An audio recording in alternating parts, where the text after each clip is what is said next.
everyone, it's Danica. Welcome back to my channel, and today in this video I'm going to be showing you how to design this super cool feature wall behind me here. You don't need to be an artist, you don't even really need to know how to paint that well. None of these circles are actually full circle if you look closely. Trust me, follow along and you'll be able to create something similar that works with your space. This video is sponsored by Kent Building Supplies and SICO Paints, and all of these colors are listed below. Originally, I wanted just the half hexagon, and you could easily do this too, but when I stumbled on the circle design on Pinterest, I decided to layer them.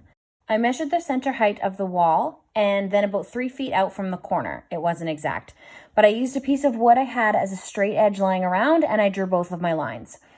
Then I put my painter's tape on top of those lines. My hand's really not that steady, so painter's tape is my best friend.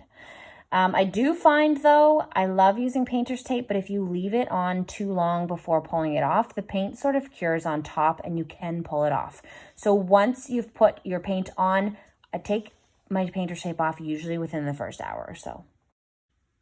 I really like the idea of color blocking as its own design, and the half hex could literally be its own feature wall. It totally depends on the space you're working with and the look you're going for.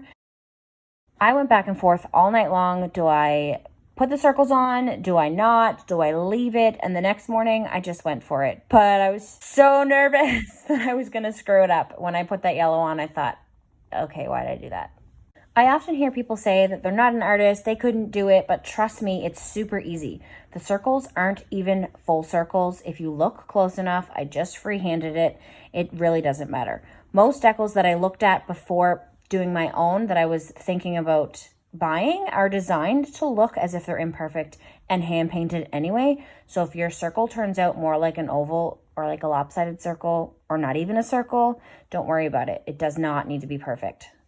Another trick I have is to always recycle your paint. I had black paint left over from the other feature wall I did in the master bedroom, which I've linked here as well. You can click and take a look. It's a really cool way to add trim to your wall. And I added a little bit of white and a tiny bit of blue, and that way I just got another color. I don't really know. It was like bluish gray. Anyway, it worked. It was great. And then it leaves no paint behind. You get it. Just mix it. So as the mustard circle was drying, I painted the other one in our brand new color that we recycled, and I went back for a second coat on the first. So this is where it gets really fun and very imperfect. There's no rhyme or reason to how I'm doing it, but I used the hexagon color and I just sponge painted a circle. Originally it looked more like an oval, and then I made it a little bit wider to look more like a circle. It's totally imperfect. I promise you can do this. You can do this. And I just went until I liked it. You can always come back. You can paint it a full solid color. Just work with it and go with whatever happens, happens. I promise. I promised a lot during this video. Okay, next step. I found a cool little circle sponge brush at the dollar store, and then I created a circle pattern in the black that I had left over. I say the word circle very lightly because any shape will work, and I think I mostly just want people who don't feel confident about painting a design to try it out. Then I did another one with the side of my sponge brush.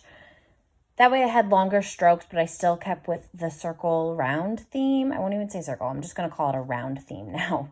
And then I did one final one in yellow, but it was a bit longer, so it was more ovalish, still circle-ish. If you keep your wall design just under a few colors, no matter what you do, it will all tie together. Too many colors, I think, might look a bit confusing. I think so anyway, so that's why I stuck to 4, possibly 5. The next day, I just made sure that all of the colors were solid where I wanted them to be. Sometimes the wall color comes through or the layering color behind it comes through, and that's totally fine. That's the whole art of it. But I just had the touch-ups there anyway. There was a couple little spots I didn't like. Work with it. Go with it. But the most important thing is don't stress about it. Thanks for watching. I hope you were able to create something just as cool, if not cooler. Enjoy!